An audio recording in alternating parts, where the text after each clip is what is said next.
ಈ ಮ್ಯಾನಿಫೆಸ್ಟೇಷನ್ ಮೆಥಡ್ಗಳ ಮೂಲಕ ಏನು ಬೇಕಾದರೂ ಅದನ್ನು ಪಡ್ಕೊಳ್ಬಹುದು ಅಂತ ಹೇಳ್ತಾರಲ್ಲ, ಇದು ಎಲ್ಲೋ ಒಬ್ರೊಬ್ರಿಗೆ ವರ್ಕೌಟ್ ಆಗ್ಬೋದಷ್ಟೆ. ಇದು ಒಂದು ಕೋಇನ್ಸಿಡೆನ್ಸ್ ಇರ್ಬೋದಷ್ಟೆ.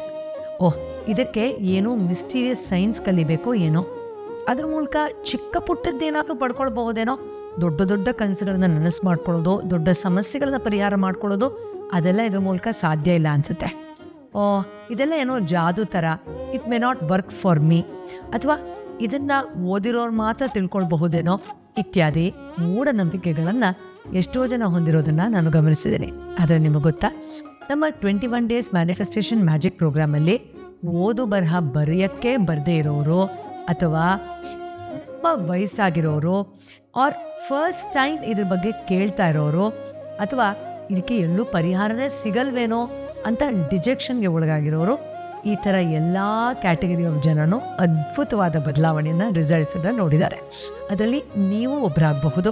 ಅದರ ಟೆಸ್ಟಿಮೋನಿಯಲ್ಗಳನ್ನು ನೀವು ನೋಡಬಹುದು. ಹೃದಯ ತುಂಬಿ ಎಷ್ಟೆಲ್ಲ ವಿಚಾರಗಳನ್ನು ತಮ್ಮ ಜೀವನದಲ್ಲಿ ಆದ ಬದಲಾವಣೆಗಳನ್ನು ಅವರು ಹಂಚ್ಕೊಂಡಿದ್ದಾರೆ. ಇದು ಖಂಡಿತ ಒಂದು ಮಿಸ್ಟೀರಿಯಸ್ ಸೈನ್ಸ್ ಅಲ್ಲ. ನಿಮ್ಮ ಸಬ್ಕಾನ್ಷಿಯಸ್ ಮೈಂಡ್ನ ಅರ್ಥ ಮಾಡಿಕೊಂಡು ನಿಮ್ಮ ಒಳಗಡೆ ಇರೋ ಎನರ್ಜಿ ವಲೆಯನ್ನು ಅದಕ್ಕೆ ಅಲೈನ್ ಆಗೋ ಥರ ನೀವು ಅಪ್ರಾಪ್ರಿಯೇಟ್ ಆ್ಯಕ್ಷನ್ಸ್ ತೊಗೊಂಡಿದ್ದೆ ಆದರೆ, ನೀವು ನಿಮ್ಮೊಳಗಿರೋ ನ್ಯೂನತೆಗಳನ್ನು ಹೀಲ್ ಮಾಡ್ತಾ, ಎನರ್ಜಿನ ಅಲೈನ್ ಮಾಡ್ತಾ, ಖಂಡಿತವಾಗಿಯೂ ನಿಮ್ಮ ಕನಸನ್ನು ಮ್ಯಾನಿಫೆಸ್ಟೇಷನ್ ಮಾಡ್ಕೊಳ್ಬೋದಾಗಿದೆ. ಮುಂಬರುವ ಕಾರ್ಯಾಗಾರದ ಡೀಟೇಲ್ಸ್ ಇದೆ ಕಮೆಂಟ್ ಬಾಕ್ಸಲ್ಲಿ ಮತ್ತು ಡಿಸ್ಕ್ರಿಪ್ಷನಲ್ಲಿ. ಸಿಗ್ತೀನಿ 21 ಡೇಸ್ ಮ್ಯಾನಿಫೆಸ್ಟೇಷನ್ ಮ್ಯಾಜಿಕ್ಕಿನ ಹೊಸ ಬ್ಯಾಚ್ನಲ್ಲಿ.